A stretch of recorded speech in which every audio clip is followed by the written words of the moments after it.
Allah Ta'ala wa nafa'ana bihi wa bi jami'i ulumihi fid dharain amin. Subhanaka la ilma lana illa ma 'allamtana innaka antal alimul hakim wa tub 'alaina innaka antat tawwabur rahim. Wa la haula wa la quwwata illa billahil aliyyil azim. Adada kulli harfin kutiba wa yuktabu abadal abidin wa daharad dahirin. Radiyallahu anni wa anqum 'anil muslimin. Tsumma qala radiyallahu anhu. Bismillahirrahmanirrahim.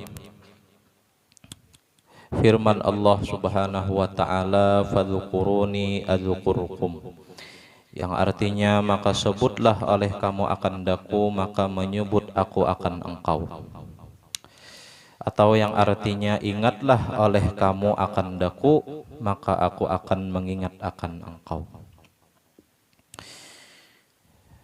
Allah menyuruh kita ingat kepada sidin, itu ada keistimewaan di dalamnya. Di antaranya, ingatlah kalian dengan aku dengan sholat, maka aku akan mengingat kalian bil maghfirah war rizki was sawab, dengan keampunan dan dengan dimudahkannya urusan rezeki dan dengan pahala.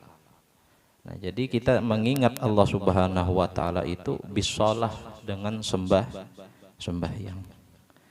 Nah, lantaran kita mengingat Allah dengan cara tadi, lalu Allah mengingat kita juga, memberikan kita keampunan, memberikan kita jaminan kelancaran rezeki, dan memberikan kita akan pahala. Dan bersyukurlah kalian kepadaku, washkuruli, ya Tuhan. Kenapa jadi bersyukur? Karena dijulungi keampunan, dijulungi rezeki lawan pahala. Wala takfurun, dan janganlah kalian kufur kepada nikmat yang aku berikan kepada kalian. Nah, jadi ingat dua Allah Ta'ala itu bukan sekadar ingat, kada Allah memberi ganjaran di dalamnya. Di dalam kitab Lubabul Hadis disebutkan Abdul Zikri az-zikrul khafi. Sepaling abdal zikir, sepaling abdal mengingat Allah itu, menyebut Allah itu zikrul khafi, yakni sebutan yang tersembunyi, zikir yang tersembunyi. Lalu di sini ulama-ulama tasawuf kita menyuruh kita syuhud. Apa itu syuhud? Syuhudul wahdah bil kasrah. Artinya memandang yang satu kepada yang banyak. Memandang Allah Subhanahu wa ta'ala di keramaian makhluk Allah Subhanahu wa ta'ala. Atau dibalik, syuhudul kasrah bil wahdah, memandang yang banyak kepada yang satu. Artinya memandang makhluk Allah, tapi yang dipandang Allah yang menciptakan makhluk. Nah, dengan pandangan tadi itu pun bisa disebut dengan zikir. Ngarannya zikir khofi. Kadang Allah, Allah, Allah itu kada. Nah, hatinya syuhud mengingat. Itu diberi ganjaran oleh Allah Subhanahu wa ta'ala. Ma'rifatnya tuh para sahabat, di antaranya Sayyidina Abu Bakar radhiyallahu an, beliau mengucapkan ma ra'aitu syai'an illa wa ra'aitullaha qablah. Tidaklah aku melihat akan sesuatu melainkan aku melihat Allah sebelum itu sesuatu. Artinya ketika Sidin melihat banyu, Sidin sebelum melihat banyu, bukan banyu nang dilihat, tapi kekuasaan Allah Subhanahu wa ta'ala. Ini hebatnya imannya Sidina Abu Bakar. Merasakan nyamannya angin, kipas angin. Sebelum angin itu sampai kepada Sidina Abu Bakar, di hati Sidina Abu Bakar sudah nampak kekuasaan Allah. Kita kada, kita menghadang anginnya dulu sampai hanya ingat Allah. Mun ingat juga. Nah, Sidina Abu Bakar sebelum angin tadi sampai sudah ingat Allah. Oleh karena itu keimanan Sayyidina Abu Bakar dibandingkan lawan keimanan seluruh umat manusia, ujar Nabi, andai dikumpulkan keimanan seluruh umat manusia dibandingkan dengan keimanan satu orang daripada Sayyidina Abu Bakar, niscaya tetap tinggi keimanan Sayyidina Abu Bakar radhiyallahu anhu. Karena cara pandangnya tadi, sebelum sesuatu sudah ingat Allah.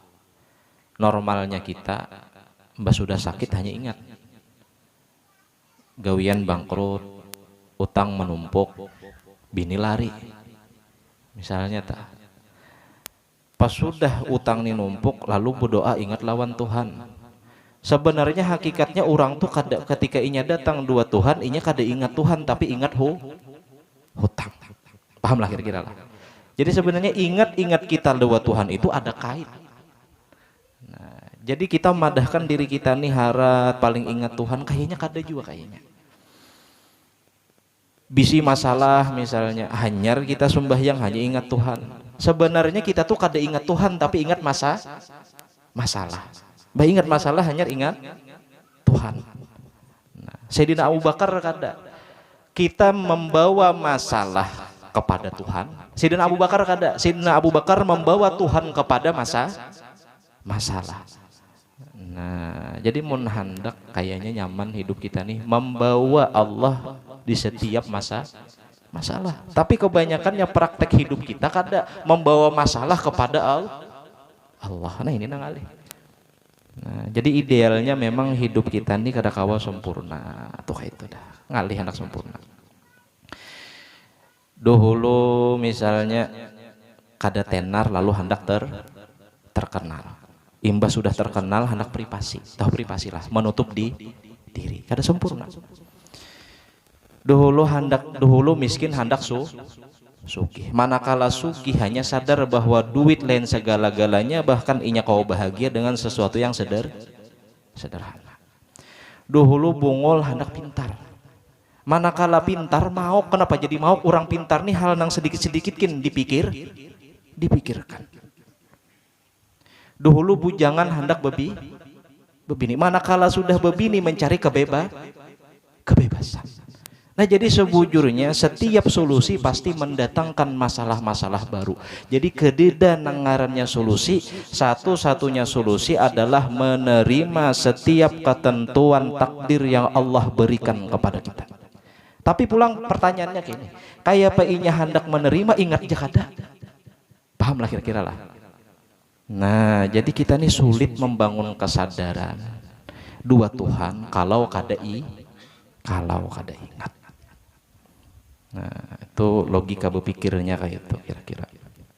Jadi kadeda kesempurnaan tuh kadeda. Jadi setiap solusi pasti mendatangkan masalah baru. Nah beri contoh lagi. Bisi masalah. Ini kita belajar mengingat Tuhan di kehidupan nih. Nah, jadi bukan sekedar baca kitab, kita berpikir gitu. Bisi masalah.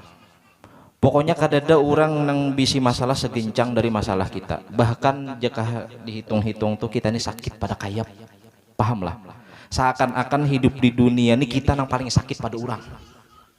Kenapa jadi nang gitu? Itulah tujuan Allah kepada kita. Supaya apa? Sadar kita ini ajzun biisi sifat lemah, lalu kita sadar ada Tuhan yang kuasa. Karena kita ingat Tuhan, akhirnya di pikiran kita, di dalam kelemahan kita terdapat tanda kekuasaan Allah. Supaya apa gerang? Supaya karena apabila inya ditolong oleh Allah lalu sukses. Imbas sudah sukses kada betapak dada, oh aku karena kepintaranku kada. Paham lah kira-kira lah. Tapi karena semata-mata pertolongan Allah subhanahu wa ta'ala. Tapi gini pulang, kayak apa hendak kesadaran itu terbangun mun ingat aja kada. Nah jadi kita ini belajar berlogika supaya ingat. Jadi kalau ingat nih kayak apa ya modelnya kawa membulik-bulik akan kayak itu. Kayak apa hendak sadar ingat aja kada. Nah itu kayak apa hendak menerima mun ingat aja kada. Nah inilah kelebihan fadhkuruni adzkurkum. Nah, ingatlah kalian akan daku, maka aku akan mengingat akan kalian. Di dalam hadis kudusi disebutkan ana inda zanni abdi bi. Aku ini Tuhan di dalam sangka-sangka hambaku. Bilanya kita menyangka baik dua Tuhan, baik nang kita dapat. Bilanya kita nyangka jahat dua Tuhan, jahatlah nang kita dapat. Ujar Allah, apabila hamba mengingat aku di dalam dirinya, maka aku mengingat dirinya di dalam diriku. Apabila hamba tadi datang menghampiriku sejengkal, maka aku datang kepadanya satu hasta. Apabila hamba tadi datang kepadaku dalam keadaan satu hasta, maka aku datang kepadanya satu depan. Manakala hamba tadi datang dalam keadaan berjalan, maka aku datang mendatanginya dalam keadaan berlari. Apa maknanya? Bukan Tuhan kayak makhluk, bimakna rahmat Allah ini terbuka luas sagan umatnya Nabi Muhammad sallallahu alaihi wasallam. Nah, oleh karena itu jangan putus asa. Nah, atau kayak itu. Jadi di dalam kelemahan kita itu ingat-ingat ada kekuasaan Allah supaya kita sadar suatu saat ditolong Allah lalu sukses kada sombong. Pertanyaan gini, kayak apa hendak kada sombong mun ingat ya kada? Berarti jawabannya ingat. Nah, belajar ingat kita, mudahan kawa ingat terus. Nah, ini kita belajar berpikir atau kayak itu.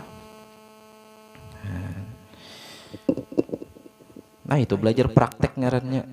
Nah, jadi sadar bahwa hidup ini kada sempurna. Ya tadi Pak, kada sempurna. Paling sempurna itu adalah menerima. Nah, kemudian firman Allah Subhanahu wa taala, fadzukurullaha katsiran la'allakum tuflihun. Yang artinya, dan sebutlah atau ingatlah kamu akan Allah Subhanahu wa taala akan sebutan yang banyak, atau akan banyak mengingat Allah, mudah-mudahan atau supaya kalian mendapatkan akan keberuntungan. Nah, jadi kita mengingat Allah Subhanahu wa taala itu beruntung. Iya, tadi tak ulang kisah raja. Nah, ini sabab ingat Tuhan. Nah, jadi jangan kada ingat, mungkin kada beruntung orang nih. Raja yang berkawan lawan menteri yang alim. Nah, ini supaya kita ada prakteknya. Jadi raja yang berkawan dua menteri nang alim ini menyuguhkan makanan yang banyak di dalam istana, lalu berucap makanan di istana ini adalah makanan yang terbaik. Minuman yang ada di istana ini adalah minuman yang terbaik. Suatu hari si raja ini membawa menteri nang alim ini berburu. Sampai berburu, tetamu binjangan dipanah binjangan tadi, panah tadi membesit di tangan. Mbah membesit di tangan, akhirnya raja betakon menteri yang alim, wahai menteri, kira-kira firasat apa ini? Burukkah ini? Menteri ini paham, ana indazani abdibi, aku di dalam sangka-sangka hamba, ujar Tuhan. Ujar menteri, raja mungkin itulah yang terbaik. Oh, raja emosi. Kenapa emosi? Residen menghulu-hulut. Ini menghulu-hulut orang nih. Nah, karena semalam raja berucap gitu, lalu dikira si menteri menghulu-hulut, akhirnya menteri ini dipenjarakan. Tapi menteri tadi yakin, ana indazanni abdi bi, Tuhan, aku di dalam sangka-sangka hambaku. Dan si menteri tadi berkeyakinan bahwa inilah yang terbaik. Nah, jadi gitu kita harus bisi keyakinan nang kayak itu. Nah, sampai pada akhirnya raja tulak berburu sorangan, terpisah pada ajudan, diculik oleh orang primitif, bukan kanibal. Nah, mbah diculik oleh bukan primitif, diikat, ditelanjangi. Jadi ujar kepala suku kanibal, lihati dari ujung rambut sampai ujung batis, orang ini kita jadikan sesembahan kurban sagan dewa kita, sagan Tuhan kita. Akhirnya diitihi mulai batis sampai ke atas, melihat tangan bebabat perban, berarti ada luka. Lalu ujar kepala suku, karena ada luka lapas. Kenapa jadi dilapas? Karena kada boleh memberikan kurban dalam keadaan cacat. Pas di jalan, ini betelanjang raja nih. Di jalan berpikir si raja, oh bujur ujar si menteri, sekalinya luka inilah yang terbaik. Tulak wadah menteri minta ampun, menterinya dikeluarkan, berkisah. Mbah bekisah tuntung ceritanya raja, ulun yakin ini yang terbaik, coba jakahnya ulun yang umpat, mungkin pian dilapas ulun yang ditangkap. Kenapa? Karena si menteri kada bisi cacat. Jadi si menteri selamat karena masuk penjara, raja selamat karena dapat luka. Jadi Tuhan melukai kita, memberikan kita ujian, sebenarnya bukan hendak melukai kita, cuma diantara tanda-tandanya mungkin Tuhan hendak menyelamatkan kita. Cuma kayak apa hendak sadar kalau kada ingat. Nah ini ingat nih nangalih. Nah bilanya kada ingat lalu bahalulung, rasa sakit terus, rasa menderita terus. Oh kada sadarkah mungkin Tuhan menyelamatkan lawan kita. Nah cuma kesadaran ini kada kau dibangun jikalau kada ingat. Nah mudahan ingat terus. Nah tuh itu, dan ingat terus. Nah dan kemudian firman Allah Subhanahu wa taala, alladzina amanu wa tatma'innu qulubuhum bidzikrillah ala bidzikrillahi tatma'innul qulub wallahu a'lam bissawab. Lalu banyak-banyak minta halal, minta ridha dunia wal akhirat. Mudah-mudahan dengan berkat kita berkumpul bersama, Allah ampuni dosa-dosa kita seberatan, dosa kuitan kita, dosa keluarga kita, dosa muslimin dan muslimat khususnya. Dan mudah-mudahan kita seberataan dipanjangkan umur, disehatkan badan, dimurahkan rizki yang halal oleh Allah, dimatikan dalam keadaan husnul khatimah, hidup berberkah baik di dunia dan di akhirat. Amin amin ya rabbal alamin. Afdhalu dzikri fa'lam annahu la ilaha illallah Sayyidina Muhammadur Rasulullah sallallahu alaihi wasallam. La ilaha illallah, la ilaha illallah, la ilaha illallah.